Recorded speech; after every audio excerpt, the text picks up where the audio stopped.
the three elements that I found most attractive for terrorists and most important to secure are the moving of containers around the world. There are 250 million movements of containers around the world, 15 million individual containers carried on 25 or slightly more than 25,000 vessels. This is the ideal vehicle to bring whatever you want, from a chemical agent to crude nuclear device home. And it will never suffice that we will control the ports of Rotterdam, Singapore, other 24, because it is fully exposed and known. The price could be about $40 to $50 billion, but that's ridiculous compared to the challenge we are facing. Another one is to protect airliners, passenger airlines, against heat-seeking shoulder-launched missiles. Very simple equipment. Hundreds of them are in the hands of terrorists all around the world. And I emphasize this capacity to look on things in advance. I want to give you two examples. In May 95, 6 years before 9/11, I was invited to a gathering in the Drake Swiss Hotel in Manhattan by a group of businessmen and Jewish leadership with the then deputy head of the FBI to talk about terror, 6 years before 9/11. And I said the following: when it comes to the price tag of these struggle against terror, try to think of the following. Try to imagine the efforts, resources, and finance that you would have been ready to put into protection against terror if one of the twin towers would fall as a result of a terrorist attack, and you want to avoid it happening for the second one. And I suggested take 10% of this amount as a kind of insurance premium, and probably it will not happen. I use this example of the Twin Towers because 3 years earlier it was already attacked. In 68, I was a young captain in the Israeli elite unit, equivalent of yours, Delta forces.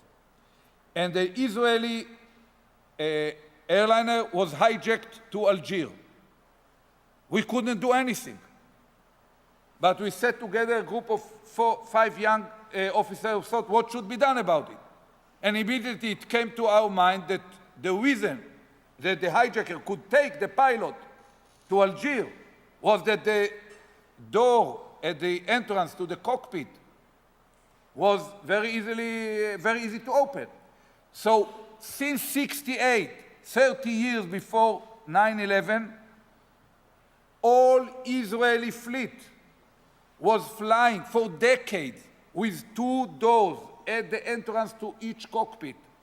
You open the first only after talking to the pilot. He let you enter, it closed behind you. Now you face another door, which is bulletproof.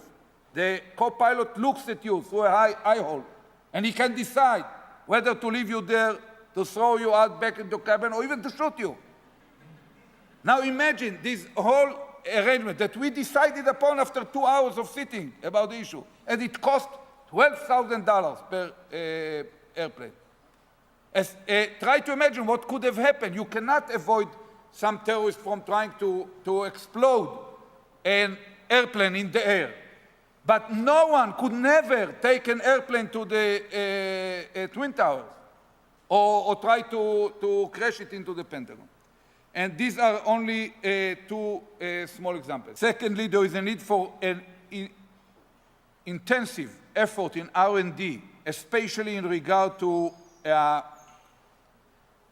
biometrics on one hand and identification of biological and chemical agents, especially biological agents, and some research about antidotes. Because we should have no illusion. Those terrorists might wait the same way that they waited from 93 to 2001, 8 years to destroy the Twin Towers.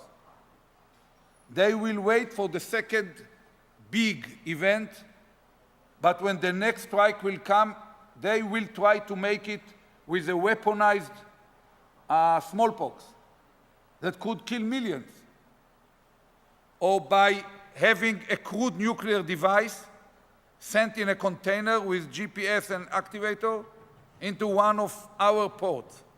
In fact, the real risk from the Iranian military nuclear program is not that they will drop a bomb on a neighbor. They won't. It will bring them back to the Stone Age.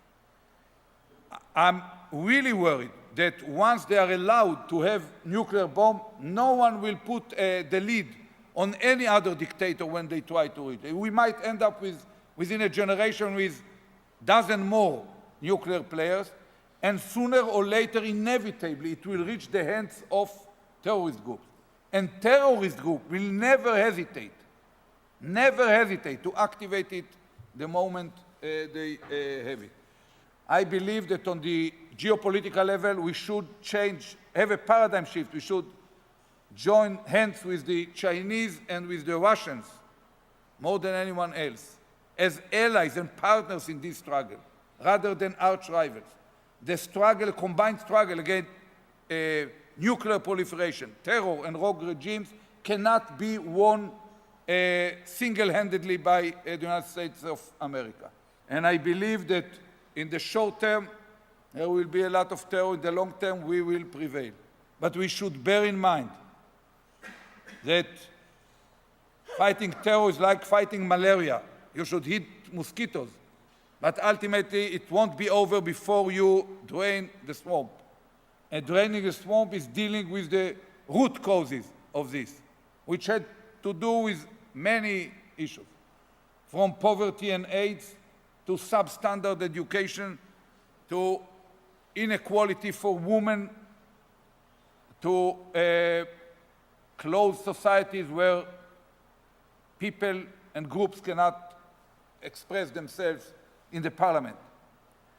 And we should find a way to perceive ourselves as really a community, to develop certain sense of world community of nations who really care about each other, who really understand that in this kind of globalized world, the future of our own children is strongly dependent on the future of their children, all the deprived parts of the world. And I'm optimistic in the long term. If we join hands and fight together, talking at least from our experience on a micro size in Israel, the free world can and should prevail in this war for our own future. Thank you very much, and I'm ready to take